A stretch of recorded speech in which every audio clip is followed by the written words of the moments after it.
Enfant, j'habitais en montagne dans les Vosges, où mes parents élevaient des moutons. Ils s'y étaient installés dans les années 60.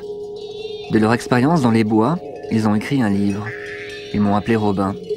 J'ai découvert Soro, Arnaud Schmitt, Kerouac dans leur bibliothèque. Nous n'avions pas l'eau courante, nous nous lavions à la fontaine ou dans des baquets, et nous nous chauffions en bois.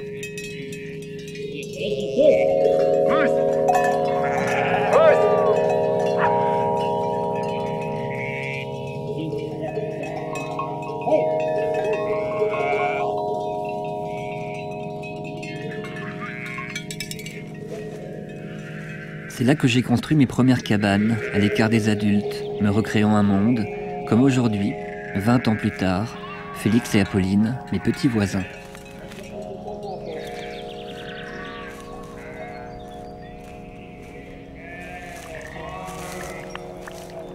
Un jour, je suis passée par là et j'ai vu plein de barbes. Et dans Gulliver, il y a une petite fille qui trouve Gulliver et qui lui construit une petite maison. Et ben moi, je fais ça, mais avec une petite cabane.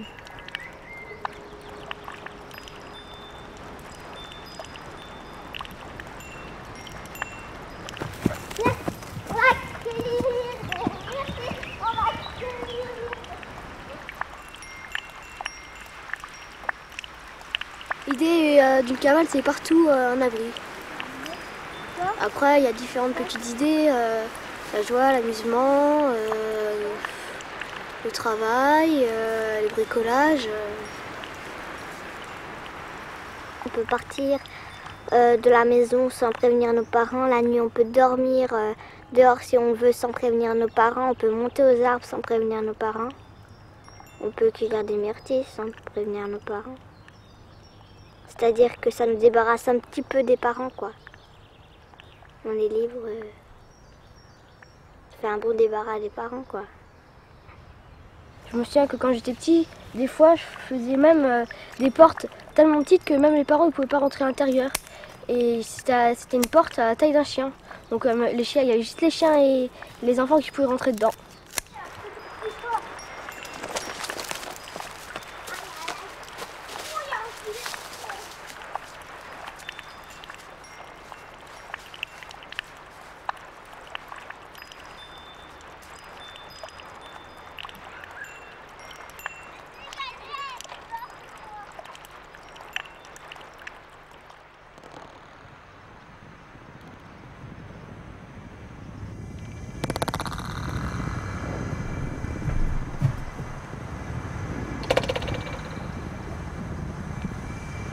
Je retourne souvent là-haut, au milieu des pâturages où les ronces ont pris la place des brebis. J'y retrouve un lieu à l'écart, une ancienne roulotte de bohémien. Toute petite, elle est vite chauffée, un peu délabrée, on y entend tout. Le ruisseau, la pluie, l'orage, les bêtes dehors.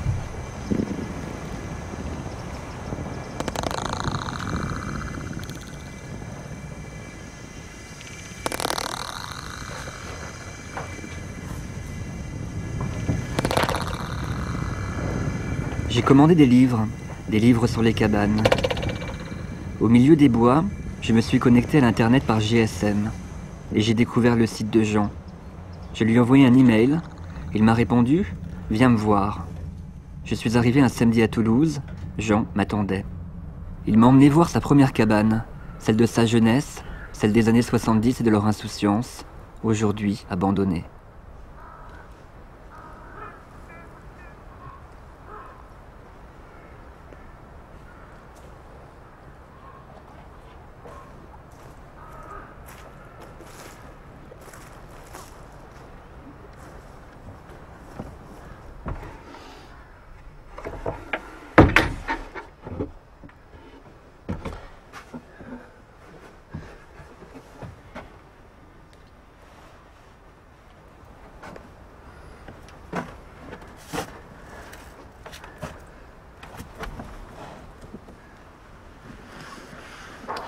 C'est un grand espoir qu'on avait mis en s'installant ici, un espoir un peu utopique de changer la vie. c'était l'époque aussi qui voulait ça. Et bon, construire des cabanes ou vivre dans la nature comme on a vécu ici, dans ce lieu assez sauvage, ça correspondait à une époque et les conditions actuelles, les conditions économiques notamment, les conditions sociales ne sont plus tout à fait les mêmes. Donc, moi je n'y suis plus ici. Bon, maintenant, si je construis un peu moins, quand même, je vais faire beaucoup de visites auprès des habitants de cabanes. Je me promène, j'ai des contacts. Quels sont les gens que je pourrais voir et qui ont des cabanes qui me semblent intéressants? Ah ben des cabanes, il y en a plein d'abord. Intéressant, toutes sont intéressantes, mais peut-être que tu vas t'intéresser plutôt à Brigitte. Tu vois. Brigitte aussi, c'est une fille très ouverte comme ça, tu vois, toute ronde comme un homme, voilà. Hein? Et Brigitte, elle était maîtresse nageuse aussi, tu vois.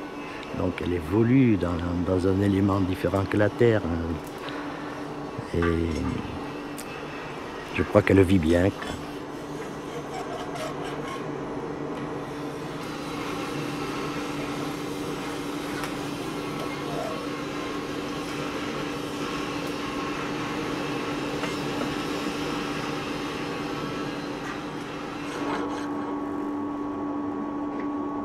Le dôme, c'était ma bulle en fait. Un jour, j'ai accueilli un ami qui était architecte et on a discuté de construction et j'étais en train de faire la vaisselle. Il y avait plein de bulles, ça faisait plein de mousse et je lui ai dit un jour je ferai ma bulle. Et quelques mois après, en fait c'est même pas très longtemps, un mois après, il est reparti sur Paris et il m'a fait la bulle. Et c'était le dôme. Pour moi, une cabane, c'est quelque chose d'évolutif. C'est-à-dire, on a commencé par faire le bas, on a vécu quelques années en bas, on a commencé par faire le haut, on a vécu dans les deux parties pendant quelques années. Après, les filles grandissant, on a construit cette partie-là. C'est pour moi la notion de cabane, la notion d'évolution et qu'on peut agrandir dans tous les sens. Et elle n'a pas fini de s'agrandir d'ailleurs, la cabane. Hein.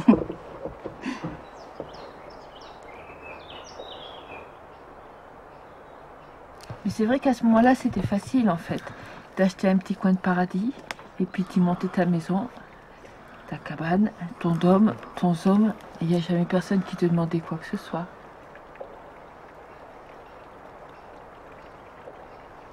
En fait, ça devient de plus en plus difficile. À vivre en montagne, on a quand même eu à défendre pas mal de cabanes construites et qui étaient menacées de destruction. Pour pouvoir quand même construire sa cabane, il faut au moins la planquer pendant 3 ans. Parce qu'il y a un non-lieu après 3 ans. Ouais. Tant que ta cabane n'est pas découverte, ils ne peuvent pas dire quoi que ce soit. Et si tu fais une photo avec la date, oui, datée, après normalement ils ne peuvent plus rien te faire. Ou il y a la solution de la mettre sous terre. Faire une maison de hobbit. Ouais. Elle ne doit pas dépasser de plus d'1 mètre et être enterrée. Bon, c'est vrai qu'elle est discrète. De toute façon, si elle est comme ça, elle sera discrète, personne ne va la repérer. Ouais. Ou dans les arbres. Maintenant, c'est la mode. On fait les cabanes dans les arbres. Il n'y a pas besoin de permis. Pour 10 000 balles, en fait, on arrivera encore à trouver une grange perdue dans la montagne. C'est juste la vie qui a changé, en fait. C'est que maintenant, les gens viennent ici avec un projet pour travailler ici aussi. Ils ne viennent plus ici pour tout abandonner. Avant d'arriver en Ariège, je ne savais pas planter un clou. Il a fallu le faire. Pour faire cette maison, j'ai fait pendant 9 mois un stage de charpente pour être plus sûre de moi. Et c'est important d'arriver à savoir dans la vie qu'on peut tout faire. Et c'est vrai que moi, dans ma vie, j'ai l'impression que je peux tout faire. Le froid ne me dérange plus parce qu'en fait, je préfère avoir plus froid que plus chaud. Je me dis, quand on a froid, on peut toujours ajouter des pulls Quand on a trop chaud, on peut rien faire. C'est pas toujours évident à vivre parce que le soir, quand je veux tricoter, quand je veux faire quelque chose sans trop bouger, il fait froid. Mais bon, à la limite, on a investi dans un petit poêle à pétrole. C'est d'ailleurs surtout pour l'ordinateur qu'on l'a acheté parce que lui, il craint le froid.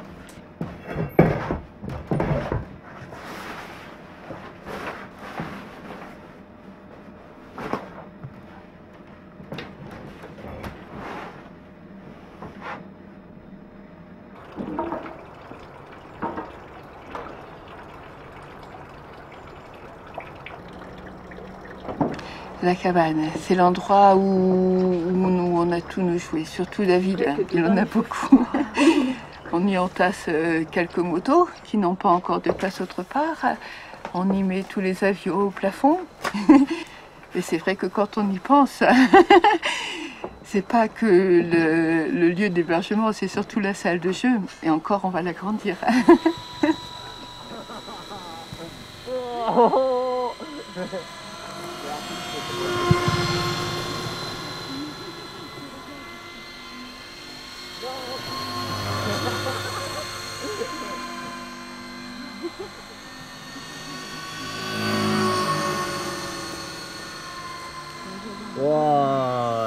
Voilà. Je crois que si on joue pas dans la vie, c'est pas la peine. Je suis venue ici pour faire de ma vie un grand jeu. Trouver ici le jeu de ma vie, c'est ça. Faut pas que ça soit pris trop au sérieux, la vie.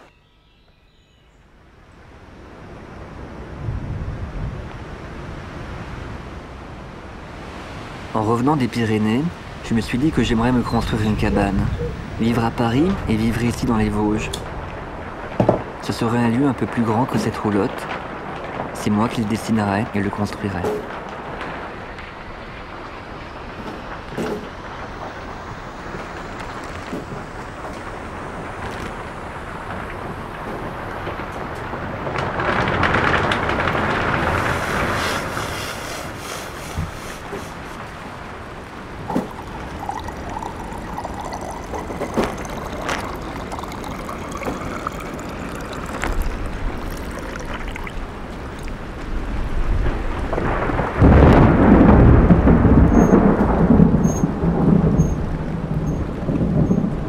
Maintenant retourner dans les Pyrénées pour en apprendre davantage sur les cabanes et ceux qui y vivent. Jean m'a recontacté et nous repartons.